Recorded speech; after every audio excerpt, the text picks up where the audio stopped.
In the far north of England, where sheer cliffs plunge into the restless North Sea, stands a fortress that has guarded this coast for more than 1,000 years. Bamburgh Castle, once known as Bebbanburg, crowns a black basalt crag, its walls defying wind, wave and time.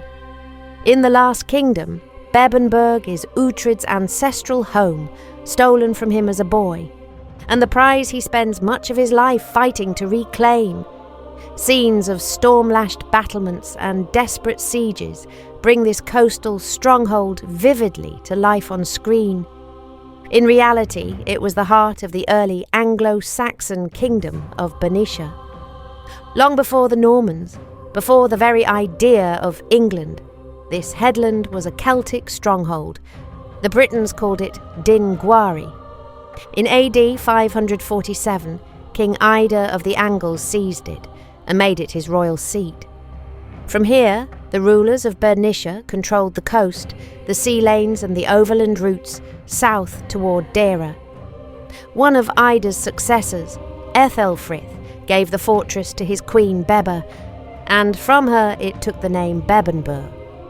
The castle we see today owes much to the Normans, who rebuilt its defences in stone. But beneath those walls lies a deeper story. In the sands just beyond the castle, archaeologists uncovered a burial ground known as the Bowl Hole. They found the remains of men and women who had come from as far away as Scandinavia, the Mediterranean, even the Near East. Bamburgh, it seems, was no isolated outpost, but a crossroads of the medieval world.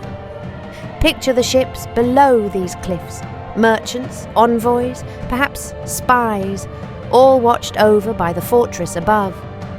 Bamburgh was a statement in stone. This land, this coast, this kingdom is ours. From the windswept north, our journey turns south to Winchester in Hampshire. If Bamburgh was the fortress of the north, Winchester was the beating heart of the south.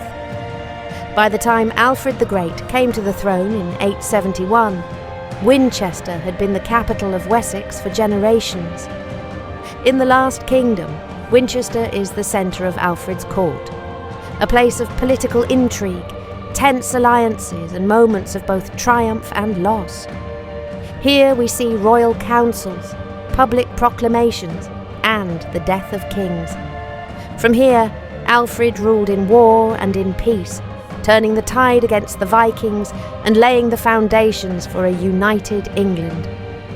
In Winchester, he issued his legal code, blending Christian principles with ancient custom. Here he invited scholars from across Europe, determined to revive learning after years of war. And there is a detail that is easy to overlook. Under Alfred, parts of the city were rebuilt with a planned street grid, right angles, straight lines, designed not only for commerce but for defence. If the Vikings broke through the gates, they would find themselves trapped in narrow streets where defenders could strike from every side. The great cathedral that dominates Winchester today is later than Alfred's time. But in his day, two great churches, the Old Minster and the New Minster, stood side by side, housing relics of saints and the tombs of kings. After his death in 899, Alfred himself was buried here, before his remains were moved in later centuries. Winchester also holds a legend. The Great Hall still displays a medieval round table linked to the tales of King Arthur, though painted and decorated centuries later. Our path now bends northeast, to a city that in Alfred's time was the jewel of the Vikings, York, or as they called it, Jorvik. In AD 866, the great heathen army captured the city from Northumbria's kings. Under Norse rule, Jorvik became a thriving port and market. In the Last Kingdom, York is a Viking stronghold, a place of shifting alliances, tense negotiations, and fierce battles for control of the north. Merchants came here from Ireland, Scandinavia, the Frankish lands, even Byzantium. Archaeology has revealed streets paved with timber, workshops for metal, leather and bone, and houses warmed by central hearths. The air would have been thick with the smell of cooking fires, tanneries and brewing. One of the most striking finds from Jorvik is its coinage. Silver pennies, some bearing inscriptions in runes rather than Latin letters. To hold such a coin was to hold a piece of Norse authority stamped into silver for the people of a conquered city. Local lore here still speaks of the sons of Ragnar Lothbrok, who avenged their father's death in Northumbria, a story told both in the sagas and in the Last Kingdom. From the bustling heart of Viking England, we move to a place as different as could be imagined, a low island hidden in the marshes of Somerset. Athelney. In 878, Alfred came here not in triumph, but in defeat. The Danes had overrun much of Wessex, forcing the king to flee with only a handful of loyal followers.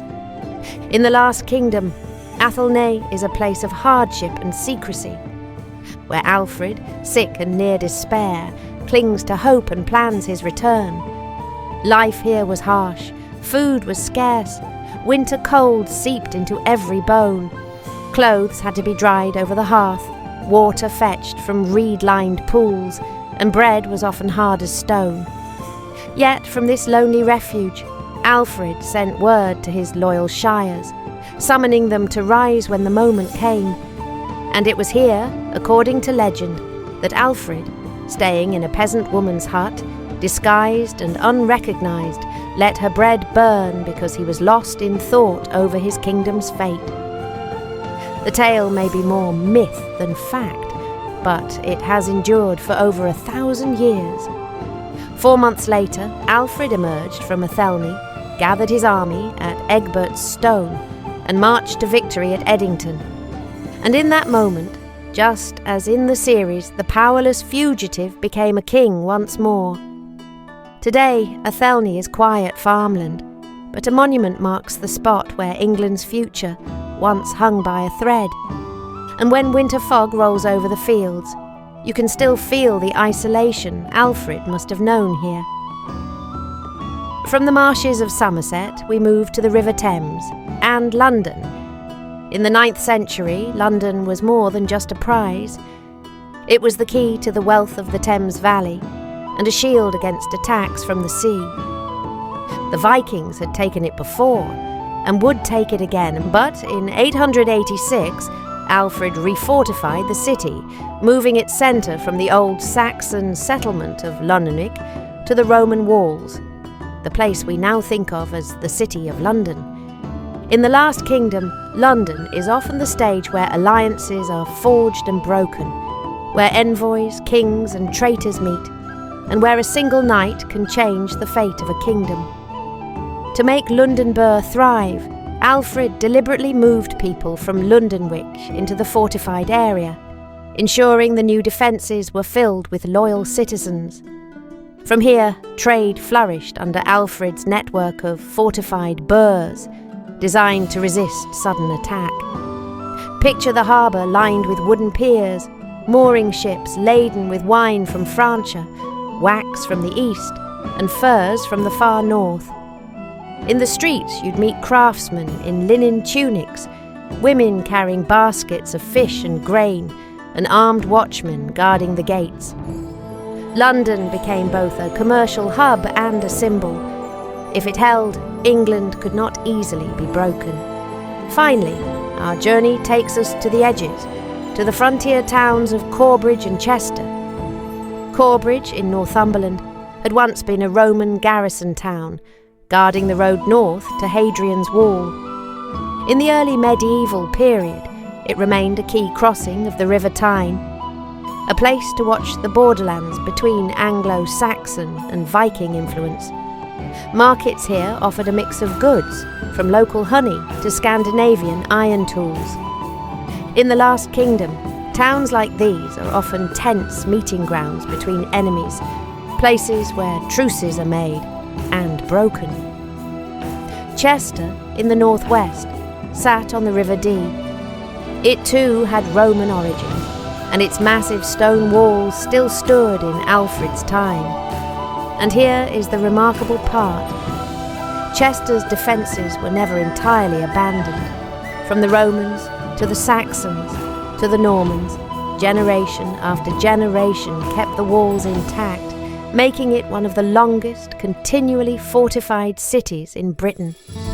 Strategically placed near the Welsh border, Chester could serve as a base for campaigns, a safe harbour or a refuge against attack. Picture the marketplace here, filled with the mingled voices of Anglo-Saxons, Welsh and Scandinavians, trading in salt, cattle and weapons. Bamburgh, Winchester, York, Athelney, London, Corbridge and Chester, each with its own story, each a witness to the struggles between Saxon and Viking, kingdom and kingdom, past and future. The story told in The Last Kingdom blends fiction with history, and these places are part of that real past. They stand still in stone and earth, watching the centuries pass. And if you visit them, walk their walls, and stand where kings once stood, you might just hear the echoes of their history